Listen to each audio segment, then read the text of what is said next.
All right, everybody. Today we are talking with David and Ken, both co-founders of the Owner's Manual for Men. David and Ken believe that the man is the cornerstone of the family and the family is the cornerstone of society. So that is why they work with their group and their book to help men get healthier, wiser, and wealthier. David and Ken, is there anything you would like to add to your intro?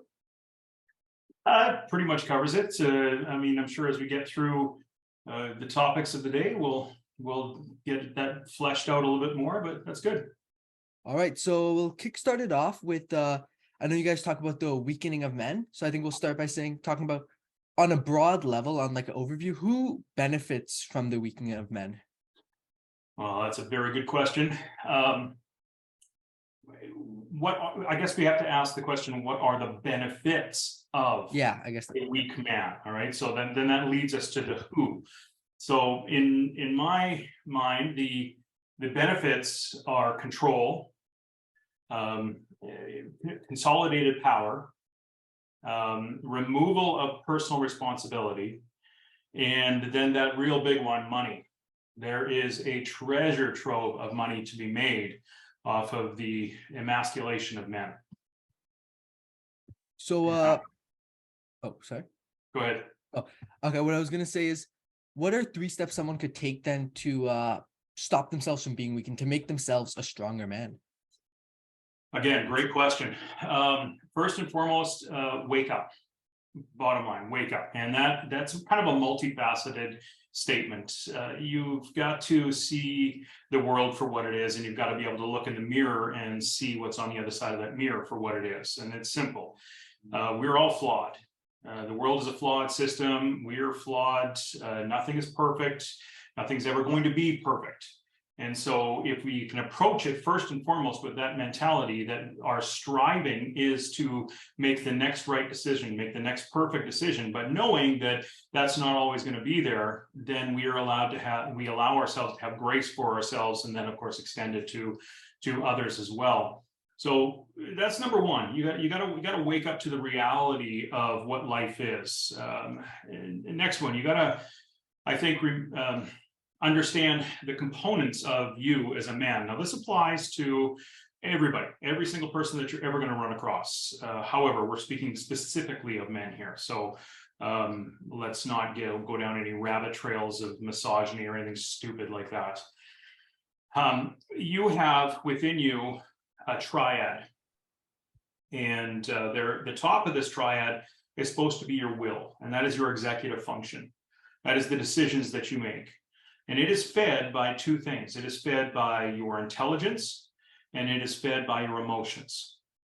And as long as we keep that triad in that position with the will on top and the feeders being these other 2 functions, then we can generally make good decisions. Generally. I'm not saying perfectly, but generally. Attached to that and coming at us from the side is 2 other components of our personality, which of course is our ego and our selfishness.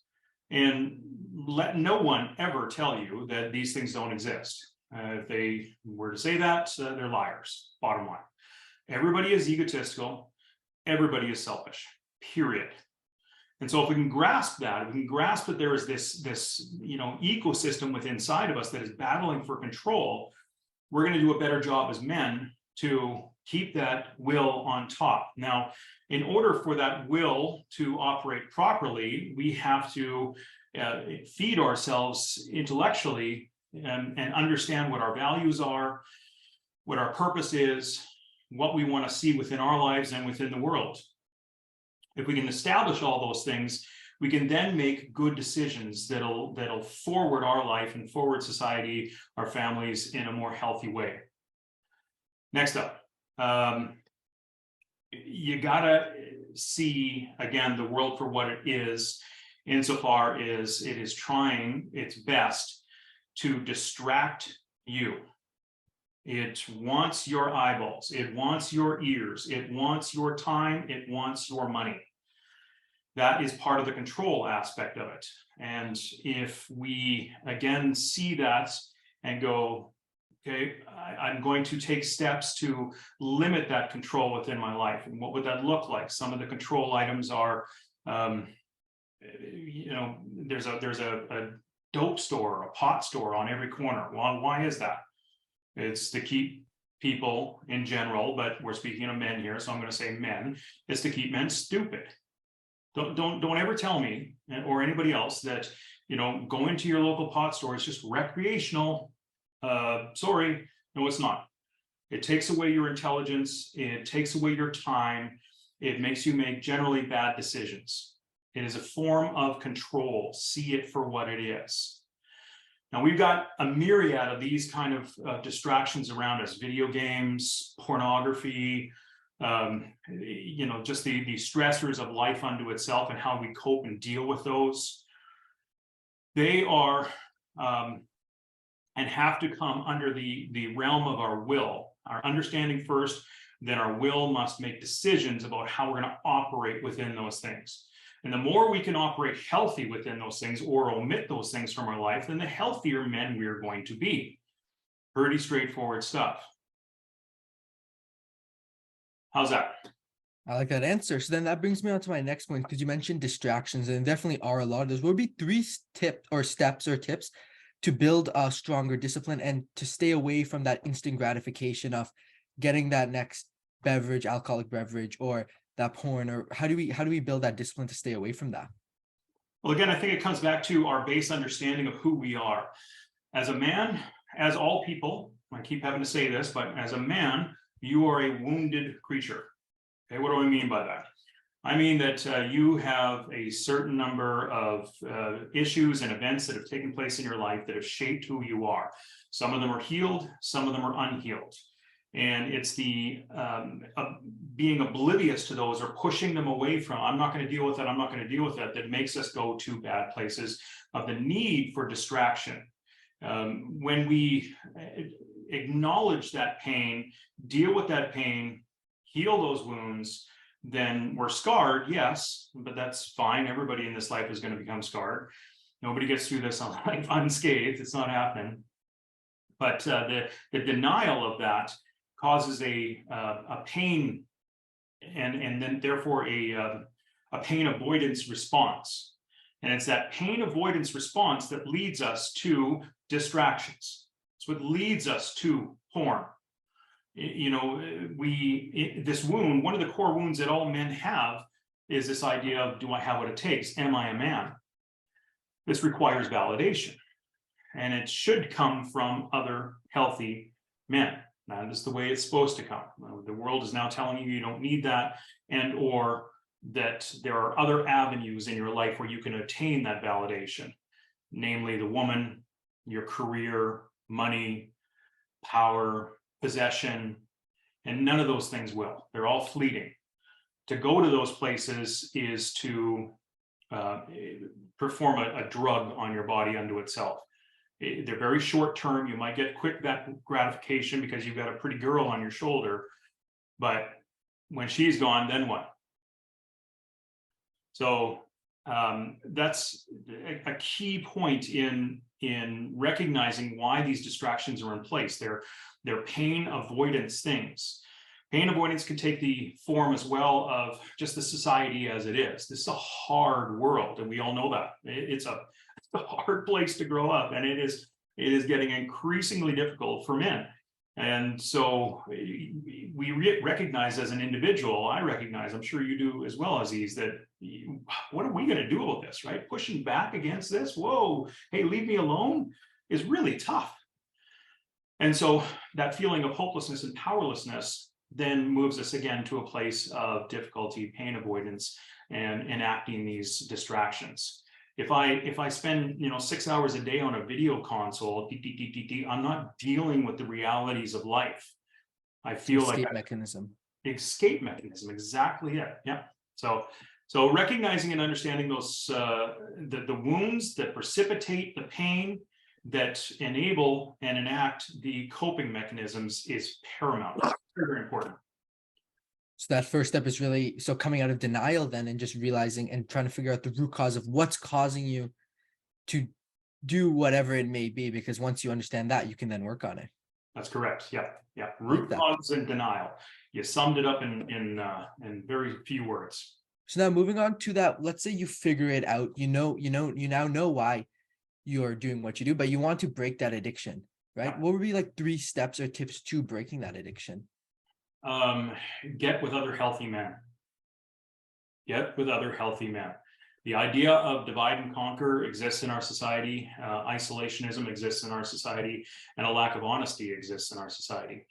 And that is an unhealthy place. It's a way for you to be controlled. So first and foremost, get with other guys that share your values.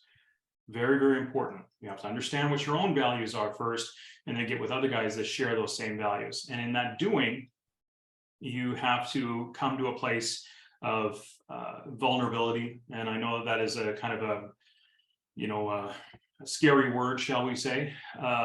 However, you, in order to be a good, solid, sharp man, are going to need other men in your life, period.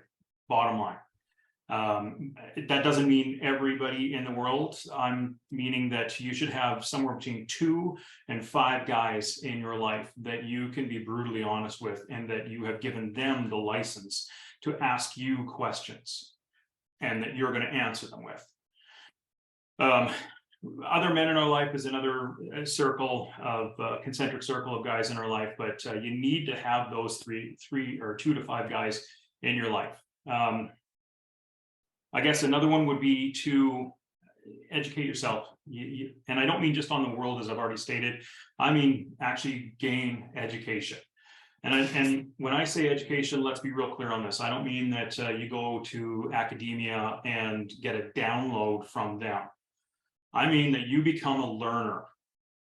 You learn things and you ask good questions within learning those things. Education, as it stands today, is largely a spoon-fed diatribe of so-called settled facts that really are designed to manipulate. So I don't have any problem with school per se. However, I'd rather see a young man or a man become a learner that is going to combat those distraction tendencies. And then lastly is to have a faith, period. Have a faith. Now, whatever that faith is going to be, that I'm going to leave that up to the individual. However, for me, there is God, and that is it, period. And it is that objectivity of understanding and teaching that comes from that allows for a baseline of morality and values within my world that allows me then to make good decisions and move forward. That couples with the learning and with the being with other men of shared values, because then we become a band of brothers. And the idea being that I've got their back and they've got my back. And in so doing, we can go much farther together, and we are much safer going together. So touching on that point of finding 2 to 5 men who can support you, what should someone look for in those men? How do you know that they're a strong man who you can be vulnerable with and who's going to support you instead of trying to tear you down? Sure. And that's it comes back to yourself. What are you giving? Well, and that is the precursor question that really should be asked, not what do I want? What am I willing to give? Or I kind of meant like, how do you know they're the right person? Like for you don't. All right. Sorry, because people are flawed, right? And people can deceive you, and men and women, society in general. It happens every day. So what you have to do is it's a process of I give an example of concentric circles to your life. There's the center circle where just you and your wife exist, and that's it. Nobody else gets to go in there. And then there's this other circle outside of that whereby some of your family, your children, and your 2 to 5 mates live. But in order for those guys to get there, they've got to go through larger concentric circles that go all the way out to the point of everybody in the world. And it's like you and I having this conversation right now where we make contact, we learn about each other, we go, okay, well, this guy's a pretty decent guy, great. So he gets to move from everybody else to this, now I know something about this guy part of the circle. And in so doing, we continue to work on that. Aziz and I have continued conversations. We find out we have a deeper connection insofar as our shared values and where we want to see and go in the world. And so that man then would be moved to yet another closer concentric circle until we get those guys within that circle. And as far as who they are and the criteria that they are, I think with all men, it's pretty straightforward insofar as, I'm going to give you respect, but I'm going to demand you respect me. I'm going to be honest with you, which is the word of vulnerability, and I expect you to be honest with me. I'm going to have these expectations of you, and I know that you're going to have expectations of me. And as long as they're not malicious, I will afford you making mistakes because I want you to afford me making mistakes. That doesn't mean I go out of my way to make a mistake. Somebody does that, well, maybe they're going to move, to a concentric circle that is a little farther away. But if it's an honest mistake and we can get around it, then great, let's do that. So it's a process, Aziz. It's you've got to communicate, you've got to experience, and this is largely what men do as well. We can have this conversation, and it's wonderful for you and I because we're, in different parts of the country, and technology is doing this for us. But there still will be an element that would be missing if you and I were to forge a closer relationship because we don't have firsthand in-person experience.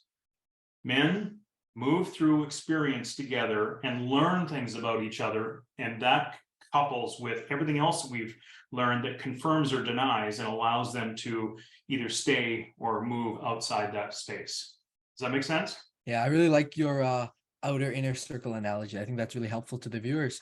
So my next question would be switching topics a little bit. So I know there's a lot of popularity now of the more Marxist theories. Do you think that's to a degree contributing to the weakening of the man in that aspect of, you don't have to go kind of eat what you kill because we're going to provide it for you, and don't worry, we're going to save you. Do you think that's kind of contributing to the weakening? I really do. What again is at the core of Marxist ideology, that everybody is equal. Well, that's a misnomer. It can't happen. It never will happen, because even within the societies that have decided to go down that path, there's still a hierarchy.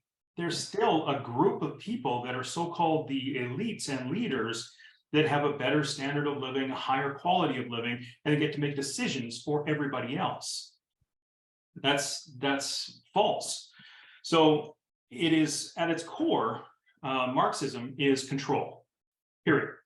That's all it is. It's about control. I'm going to take from you, give to somebody else, and in so doing, I'm going to instruct all of you how to behave, think, act, and you may not go against that. Now, that leads us, the Marxism is kind of the extremism of that, but in Canada here, we, and to an extent the United States as well, we live in a socialist society, whereby the same types of principles are in place, but we don't label it the same way. It has a softer label to it. It's all nice. We're just providing for people, which is just a euphemism for socialism. Now, for example, the idea of UBI, Universal Basic Income. This is akin, and with all of the arguments that say, well, it's going to raise poverty and blah, blah, blah, blah. Yeah, okay. Where does the government get that money from? One of two sources, right? They either print it, which means they devalue the currency as it is, water down the purchasing power of everybody else around you, or they steal it. They economically rape you and me to give to somebody else in the guise of equity. Well, that's baloney. What that does essentially, and what the government becomes at that point, is a drug dealer. And they say, here, I'm going to give you, $1,000, and it's going to be great. And then that guy gets to sit at home, because why would he want to work? What incentive is there to do, more than is absolutely necessary? He gets to be distracted with his video games. He gets to, go to his pot dispensary, and you have a nice little battery just waiting to be sucked dry. It is pernicious. And it is, at its core, it is evil. It is wrong. It does not develop a society. It tears down a society. And there is ample evidence to prove that. And anybody in this day and age that says, well, no, it hasn't been done the way that we would do it, or the way that we're going to do it, we've learned from history, is a fool. Because at the core of every single person is what? Selfishness and ego. None of us, none of these politicians are this altruistic view that say that we're there for you and we take care of you and we care and blah, blah, blah. Maybe 5%. But the other 5% or the other 95% is agenda driven. And you see that going on right now if you're able to open your eyes. What do you think the ideal, or not ideal, what do you think the better version then would be? Is it more like of Milton Friedman's principles of the government really only steps in when the market cannot really correct itself or will do a bad job of correcting itself? It's less government oversight, more just free market. Do you think that's the ideal way to go then? I think that the government in general has the role of protecting our borders, protecting our freedoms, public safety, and protecting the economy. And that's it. That's it. Yep. Stay out of my bedroom, stay out of my head, stay out of my heart. Don't tell me how I can mow my lawn. Let the free market do its thing, because it will, whatever product or service is put out there, it will either rise to the top or it will fall. That's the nature of capitalism. The best system out there, blemishes and flaws that it has. Capitalism is not a perfect system unto itself. However, it's the best system out there. I agree with that. So now switching topics again, I saw a stat that said 70 out of 100 suicides are now male. What would be 3 steps males could take to better their mental health? Escape from the world that it is right now. Come back to a place of self-reliance, instead of relying upon the state and the world to solve their issues. Stop with the social media, the distractions, and going to the world, the woman, or vices to heal your wound. Every single man not only has that wound, but we all deal with significance, wealth, and validation. Significance, wealth, and validation. And so again, we have to deal with that on a community level with other men of like mind.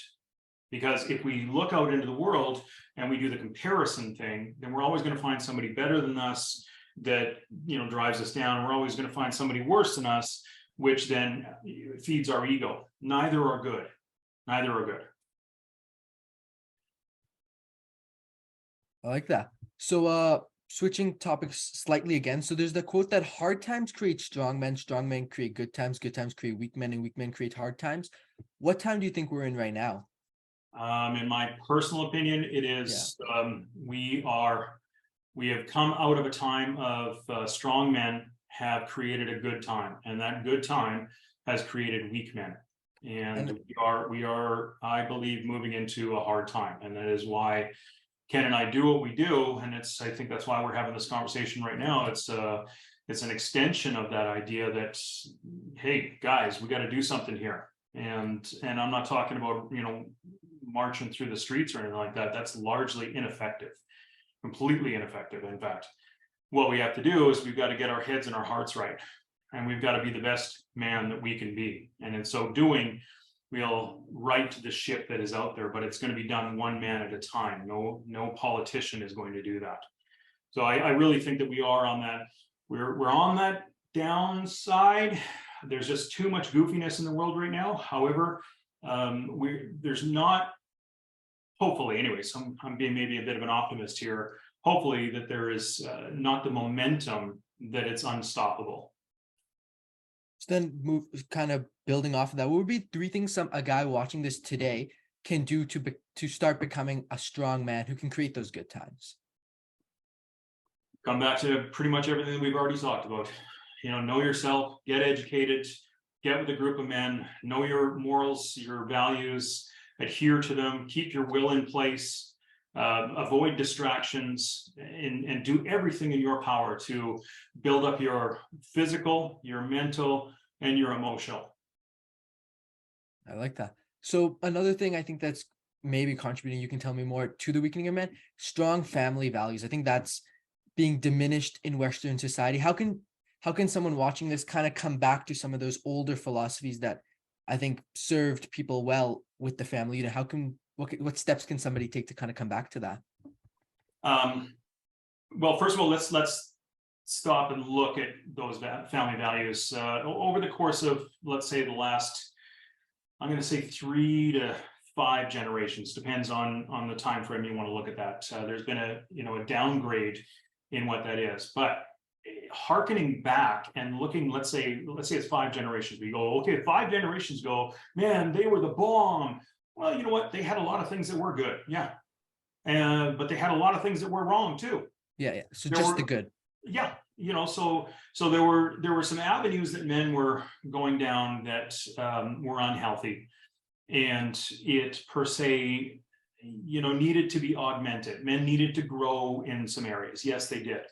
However, what we see now is this pendulum that has swung to completely discount. Too far on the other side. Too far, way too far. And so men need to, as far as kind of 3 things, they need to see the good and the bad in what was, and see the good and the bad in what is, and create a hybrid out of that. Say, there was aspects of valor and chivalry back in the day that per se don't exist largely right now. But there are things here and now that didn't exist back then. There's perhaps a more measured view on life and people. It's gone per se way off to weird sides and weird avenues, and whether you want to talk about that is another thing. But incorporation of the best of both worlds, it would be the first step. Secondly, we have a little bit of a difficulty here, because when we talk culture, we talk Western culture, yes, but there's an incorporation of all cultures. Yeah. And so we have many cultures that are inherently family centric. Yeah. And so it's a return to them, to that. And it's the same deal. Recognize that there's health within that, but there's also unhealth within that. If you go too far try on your that. best, yeah, you try your best to navigate as good as you can.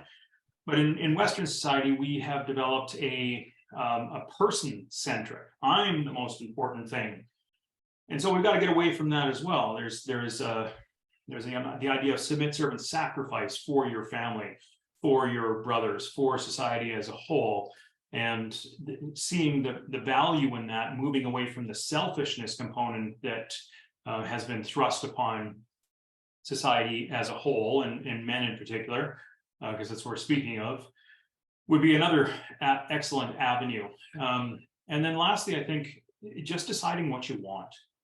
It's not rocket science here, right? What do you want?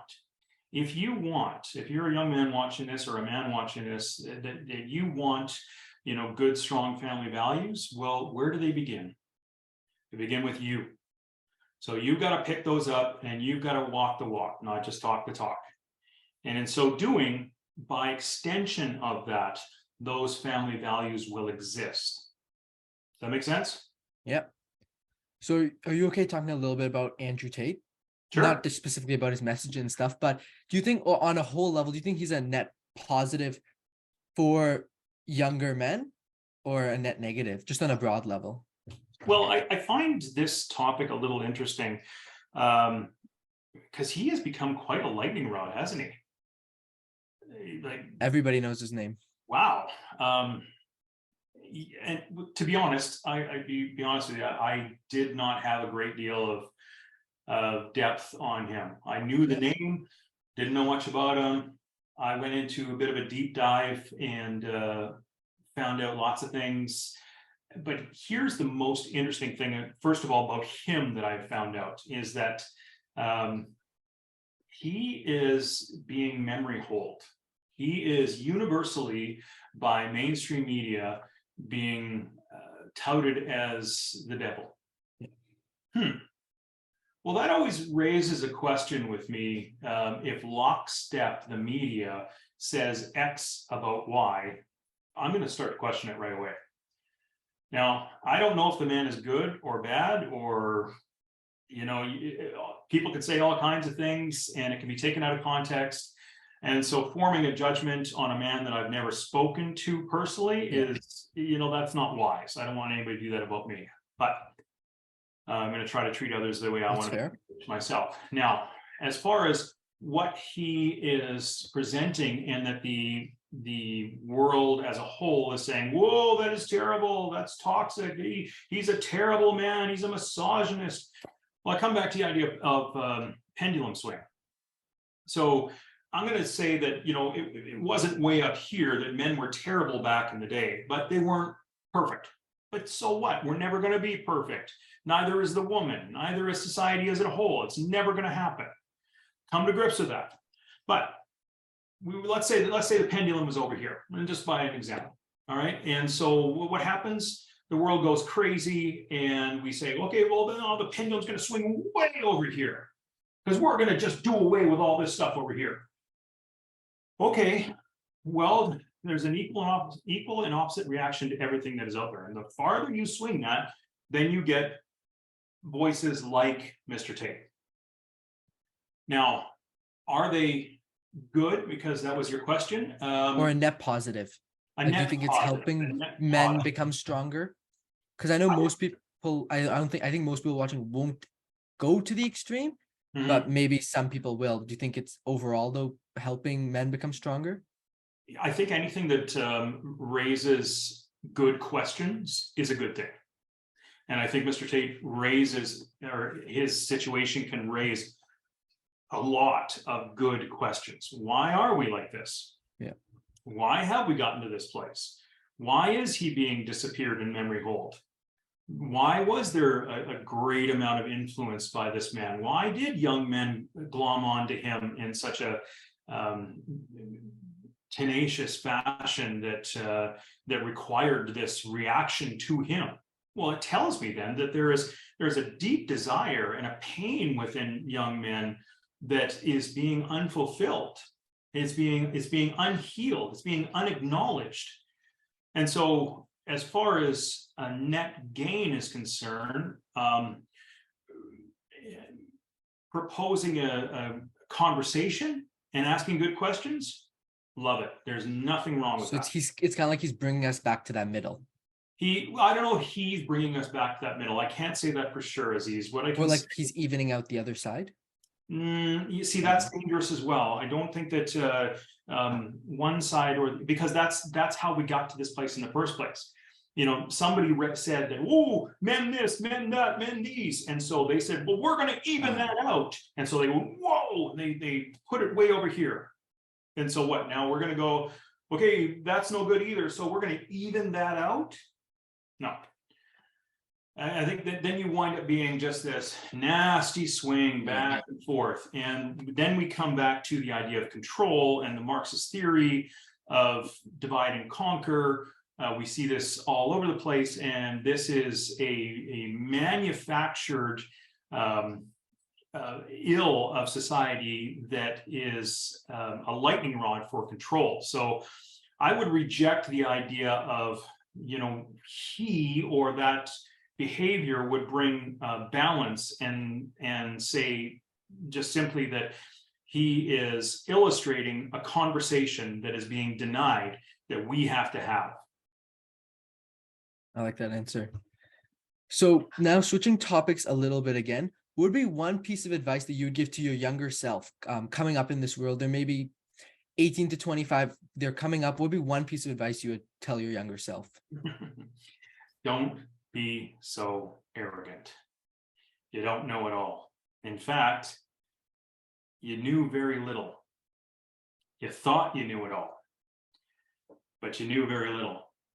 And as I've moved through the years and the decades of life, I realized that more and more. And even the last decade where I thought, okay, well, I've learned something. Yeah, I did, but there was still more to learn. And even where I am right now, there's still more to learn. And the day I die, the day before, it'll be a recognition that there's still more to learn. it's kind of like maturity. You know, if you were to ask the same question about maturity, that young man, David, back then, you know, well, what was maturity? Are you mature, David? Well, you're 24 years old. Aren't you mature? You've got a license. You've got a good job. You've got a good career. You're doing your thing, blah, blah, blah. You got credit. Isn't that it? Isn't that mature? You can vote. You can go to the liquor store. No.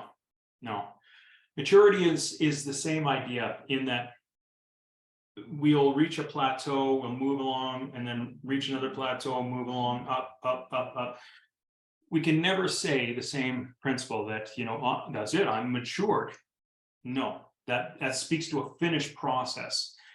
It is an ongoing, lifelong process. And every day that I move through, that I get a little bit smarter, that I heal a wound a little bit better, that I become a little bit more connected, that I help somebody else a little bit more, I become that much more mature. So it's just this humility and process that guy didn't have, that I wish he did have. I'd be farther along right now. That's a good answer. So before we move on to the final two questions, is there any major points that you want to hit or share or talk about? I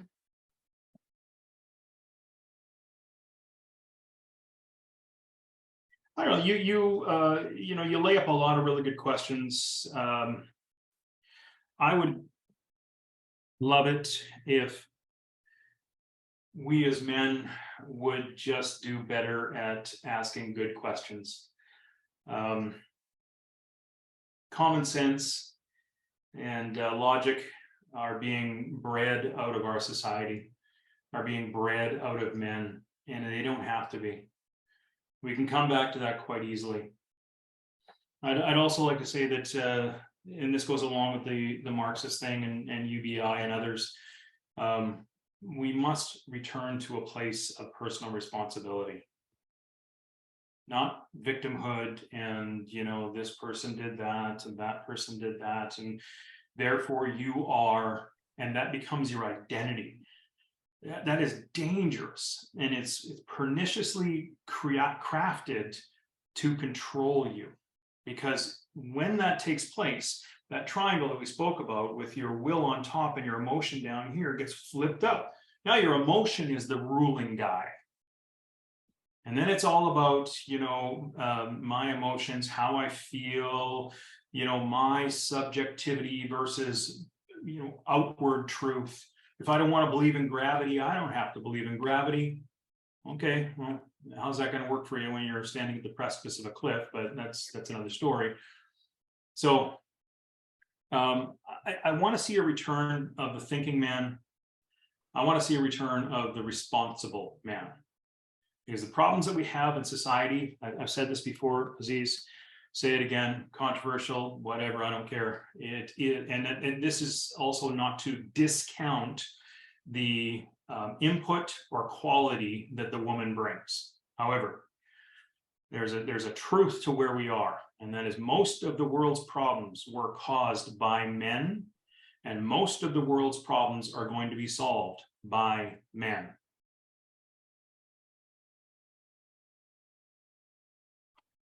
So, yeah, I guess, yeah, each men and women each have their equal roles. Yeah, we do. We are equal as far as men and women are concerned. We are equal but different. We just have different roles, and there can be some crossover. Sure, there could, but that's not the norm. The XX chromosome and the XY chromosome they're designed for two completely different things. And if you want to go down the creationist view of that or the Darwinist view of that, either way, you come up with the same answer. They're different. They have different roles. Why is an XY generally larger, has more muscle mass, performs differently, thinks differently, has different functions in its brain? Why is that different? Or what is the function of an XY then over an XX? Why aren't they exactly the same? Why isn't it homogeneous? You need that balance from each other. They each, that's correct. Male and the feminine, yeah, that's correct. It's the classic yin and the yang, and we make up, men and women, we make up the whole. Neither is the whole. Yeah, like raising a kid, you can't do one with you. To do it the best way, it's probably better to have the male and the female, both they're bringing different things to the table. Yeah. Yeah, absolutely. Right. That's right. So actually that brings me this is just a thought. The not the fatherless, but just the amount of divorce rates, how high divorce rates are going now, and they're shooting up, and it's not good for the child to be in between all that and switching houses. For someone who's going and getting married, how do they what's something they could look at to pick the right partner, or to try and minimize that so it doesn't have such a negative impact on their children? Good. Great question. Number one is values.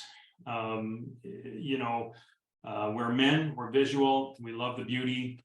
I love beauty. That's just what every man, that's where we're wired. However, it's about the values. Does she share the same values as you share? Critical, critical, critical. You don't move down that path unless she does, period. It will almost always wind up in some form of disaster. Secondly, it's health. How much health are you bringing to the party? Not her, even though that's important. You. Help or health? Sorry? Help or health? Health, Health, health. Because there's a saying that goes along with coming together as men and women, and it works from both sides, but let's just explore it from the male perspective. Consider this: health attracts health. Unhealth accepts unhealth. Health attracts health. Unhealth accepts unhealth. And so as a man, when you ask the question, well, what do I want? I want this perfect woman. I want her this way and that way and these way and those ways. Well, if one of the ways that you want her in a value is commitment, then you're going to have that commitment first, because you can't ask for something from somebody else that you're not willing to give yourself, or at least you shouldn't. It will almost always end in disaster. So having a good, firm foundation of your own that you are willing to offer to somebody else, a woman, and then the understanding of what her offering is, and then making a decision from there. The looks of the woman, just like hopefully with her to you, is a secondary component, because the looks always fade and the person always stays. That's very true. I like that last line that you just put there. So now jumping back to that other point you were saying, I think you're talking about accepting responsibility, but also of not letting the ego or emotions rise to the top of that triangle. Do you think stoicism is the way to go there then, to kind of really start going back to logical? Because to a degree, they clearly, when people like Marcus Aurelius and these guys have been using, it's clearly working for them, especially when they have a lot more stress probably than anyone here maybe has. You think that's the right way to go? The four cardinal virtues are paramount to our life. They should be in place, and they are the cornerstone of Stoicism. Temperance, prudence, justice, and now I'm losing the fourth one. Anyways, the four. Yeah. If we have those as our guiding principle of how we operate, we're going to go much farther in life. Now, Stoicism is bastardized right now in being that I think if you were to type it into dictionary.com or something like that, I think there's 8 or 9 different varietals of answer that would describe what Stoicism is. And there's also a difference between a capital S and a small s. And only one of them explains that it is a virtuous way of living. The balance of them and the top ones, if you look, say, show more, you'll find the rest of what I've just said there. But the opening ones will say, well, it's somebody who doesn't show emotion, and they're unhealthy, and they're connected to their emotions, and therefore that makes them dangerous, a loose cannon, a spring that's going to explode at any moment. This is wrong. It's absolutely wrong. The Stoic behavior of the championing of values in your life, and how you act, what you say, how you think, how you spend your money, how you deal with commitment, how you deal with problems and challenges, Absolutely. That is a foundational, healthy way to live your life. Yeah, I agree with that. Because it's not really suppressing your emotions, you're just really controlling them and not letting them dictate your life. I read an example about stoicism where one male will tell another male that is expressing a bunch of emotion that you just have to suck it up. Well, you know what? There's balance and tension within everything, but balance and tension within that statement. If you are over the top emotional and you are deriving your identity from that emotion because probably there's a victim status within you somehow, an unhealed component within you, and so the expression of emotion constantly out there, it becomes unhealthy. It's out of balance. And so that statement of suck it up, buttercup, there's a little bit of truth to that. But if somebody is just healthfully showing emotion and that comes out, then there's unhealth to that statement. And so we have to be very, very careful. Again, it comes back to the Tate thing, right? Context. Exactly. Context is everything. And the only way you get context nowadays is ask questions and dig and dig and dig and dig and dig. Ask questions. Educate yourself, because whatever you're spoon-fed, even what we're talking about right now, is somebody watching this, they go, oh, that makes a lot of sense. Okay, good. Now go out and substantiate it.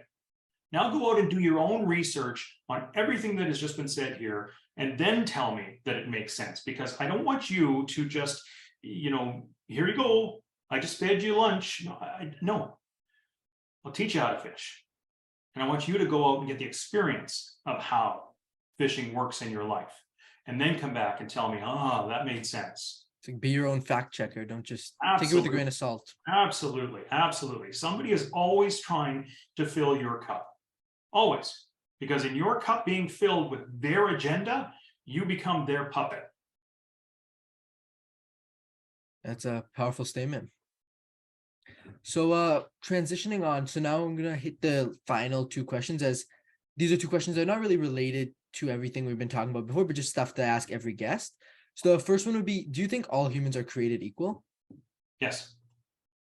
All right. And then part two to that would be, do you think equality, everybody's equal, is the thing to strive for, where everybody has the same, everybody's this, we're all kind of like the same and we all have the same things? Or do you think it's more, or if not, what do you think is the thing to strive for?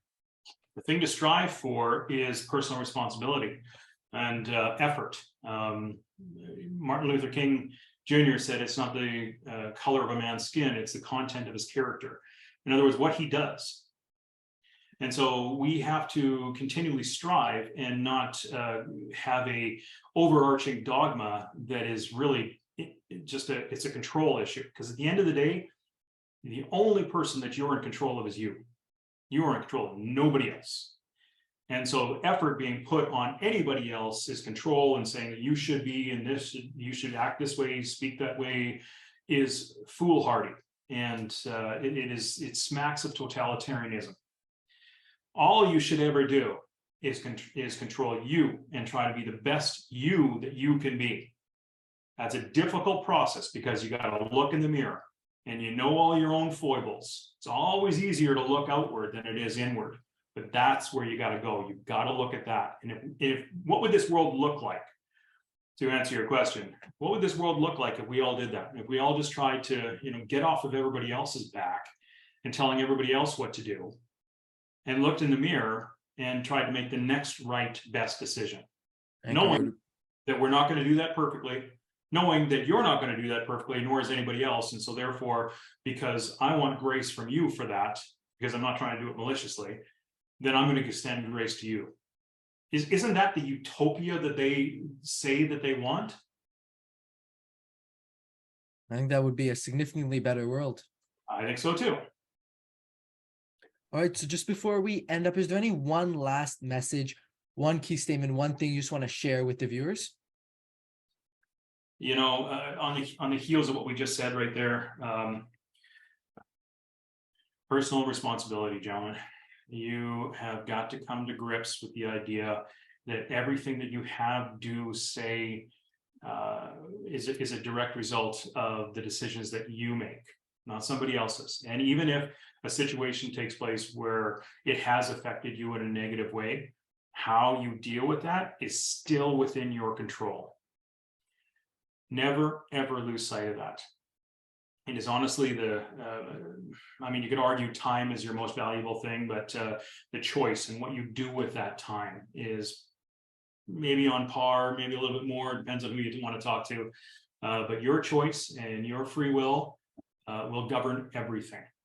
So focus on that, focus on being the best that you can be, and do all the other things that we've already talked about right here, and your life is going to be a lot better. And if your life is a lot better because you're that man, so is your family, so is the society as a whole.